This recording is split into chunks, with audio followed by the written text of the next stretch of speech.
আমার প্রিয় আজকে উঠে পড়েছিল প্রায় 3:30।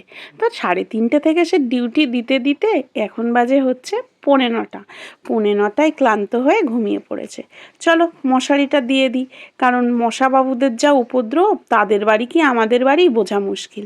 এদিকে আমার রান্না বান্না সব কমপ্লিট, তোমাদের দাদা স্নান করতে গেছে, এই ফাঁকে আমি টিফিনটা গুছিয়ে নিই।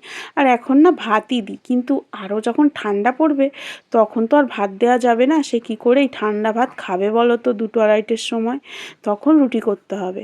কিন্তু রুটি করতে গেলেও আবার একটা সমস্যা, রাতে রুটি করি তাই কত ঝামেলা হয়ে যায়। সকালে রুটি যদি করতে যাই তো আমার প্রিয়দর্শিনী একেবারে অপ্রিয় হয়ে কান্নাকাটি চালিয়ে একেবারে তামঝাম শুরু করে দেবে। যাই হোক, তাড়াতাড়ি করে গুছিয়ে নিয়ে আরও অনেক কাজ আছে। সকালে উঠে না রান্না হয়ে গেলে মোটামুটি 90% কাজ তো হয়েই যায়, কিন্তু তারপরেও কিন্তু কাজ কম থাকে না, তাই না? এর জন্যই হয়তো বলে যে হাউসওয়াইফদের ডিউটির কোনো সময়সীমা নির্দিষ্ট থাকে না, 24 ঘন্টায় তাদের ডিউটি দিতে হয়। চলো টিফিনটা ভরে দিই, দিয়ে ওদিকে আবার ভাত বাড়তে হবে। তোমাদের দাদা স্নান করে চলে এসছে, খেতে দেবো। তো আজকে করেছিলাম হচ্ছে বিউলির ডাল, অনেক দিন পরে।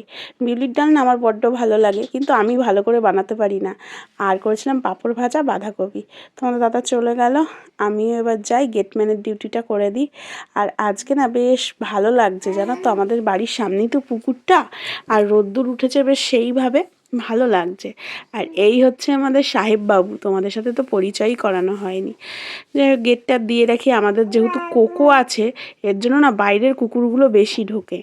হ্যাঁ, ঠিকই শুনেছ, কুকুরের জন্য কুকুর ঢোকে। মানে ও যেহেতু আমাদের বাড়ির পোষা কুকুর, ওকে দেখে হয়তো হিংসে করে, এর জন্য ওকে সঙ্গে ঝগড়া করতে চলে আসে। আর যেহেতু ছাগল আছে না বাড়িতে, যদি কুকুর এসে কামড়ে দেয়, তাই একটু নিজের সেফটি নিজের কাছে সবসময় গেটটা দিয়েই রাখি আমি। তো চলো, তোমার দাদা চলে গেল, এবার ঘরের বাদবাকি কাজগুলো সেরে নিই। আমার যেহেতু একটাই ঘর, আর খাটের উপরেই যেহেতু প্রিয়দর্শিনীর এই সমস্ত মেকআপের জিনিস থাকে, তো যখন ঘুমোনো হয় খাট থেকে নামিয়ে রাখা হয়, আবার যখন আমরা ঘুম থেকে উঠে পড়ি বিছানা গুছিয়ে আবার খাটে তুলে দিই। এই একটা বড় ডিউটি আমাদের, জানো তো। ছোট বাচ্চা থাকলে না ঘর একেবারে গুছিয়েও ঠিক থাকে না, 2 মিনিট পর পরই যেন গুছোতে পারলে ভালো হয়। অত সময় বাপু নেই, এর জন্য যতটা পারি ততটা গোছাই, যতটা পারি না ততটা গোছাই না। যাই হোক, ও ঘুমোতে ঘুমোতে অনেকগুলো কাজ সারতে হবে। আর এই যে দেখছো তোমরা, এইটা কিন্তু আমার একেবারে ডেলি রুটিনে পরিণত হয়ে গেছে। টাইম মেনে ও ঘুমোচ্ছে, আর দেখছি টাইম মেনেই আমার এই কাজগুলো হচ্ছে। প্রতিদিন এই একই কাজ, এই একই বাসন মাজা, একই ঘর মোছা, একই টাইমে জামা গোছানো, একই টাইমে জামা মেলা, সব কিছু এই হচ্ছে। আজকে না গরমটা একটু বোধ হচ্ছে, বলো, শীতটা তো এরকম নেই। আর রোদ্দুরটাও কিন্তু সেরকমই আছে, আবার কিছুক্ষণ পর পরই না রোদ্দুরটা কোথায় চলে যাচ্ছে। কি নাকি একটা নিম্নচাপ হয়েছে, ফ্যাজল না ফ্যান জল, যাই হোক, ফ্যান জল হোক আর চাল ধোয়া জল হোক, দেখে লাভ নেই, নিজের কাজ নিজে করে নিই, যখন আসবে তখন দেখা যাবে।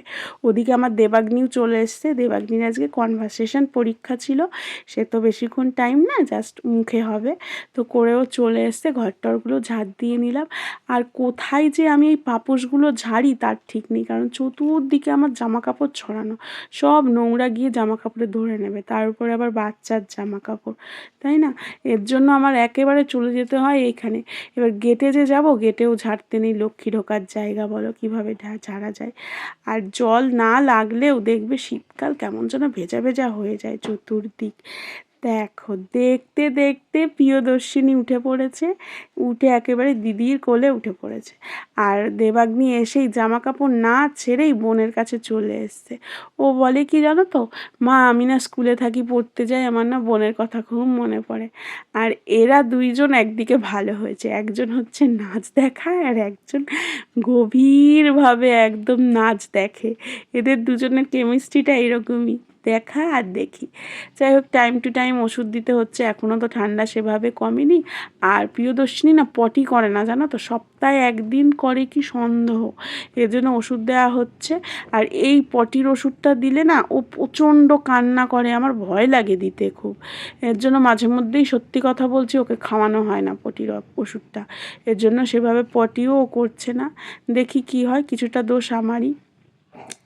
এর প্রিয়দর্শিনীকে এবার চুপচাপ করে বসিয়ে আবার দেবাগ্নিকে খাওয়াতে হবে। মেয়ে আমার বিরিয়ানি আর হচ্ছে লুচি পরোটা ছাড়া কোনো জিনিস হাত দিয়ে খেতে পারে না। মা মেয়ে যৌথ উদ্যোগে খেয়ে নিচ্ছি, ঠিক যৌথ উদ্যোগে না, আর একজন খাবে, সেটা হচ্ছে কোকোবাবুরও ভাত নিয়ে নিয়েছি, একেবারে 3 জনের ভাত একসাথে নিয়ে নিয়েছি। আমি সবসময় বলি দে, আমি কোলে নিয়ে খাওয়াই, ও শুনবে না, ওই বোনকে কোলে নিয়ে রাখবে। চলো খাওয়া দাওয়া কমপ্লিট, এবার বাসন কোসন ঘষে মেজে নিই। কাজই তো ওই এক, খাওয়া আর বাসন ঘষা, আর কি বলো। মানুষের যদি পেটটা না থাকতো না, কোনো কাজই দেখতে থাকতো না। পেট আছে বলেই সমস্ত কাজ পেটের সঙ্গে যুক্ত হয়ে গেছে। পেট আছে বলেই সকালবেলা ওঠা, বাসন মাজা, কাপড় কাচা, রান্না করা, আবার হচ্ছে যারা আর কি কাজে ব্যস্ত, মানে কাজ করে খায়, কর্ম করে খায়, আমরাও কর্ম করে খাই বাড়ির বউরা, কিন্তু যারা আর কি টাকা ইনকাম করতে যায়, সেই পেটের দায়েই সকালবেলা 2টো 4টি পেটে দিয়ে চলে যেতে হয়। যাই হোক, ঘরটাও মুছে নিলাম, দেবাগ্নির কাছে দিয়ে এই কাজগুলো সেরে নিলাম, কারণ কিছু করার নেই, ওদিকে তো ঘড়িবাবু ছুটছে, তার সঙ্গে তো তাল মেলাতে হবে। তো চলো, যদি ভালো লাগে ভিডিওটা একটা লাইক আর কমেন্ট করো।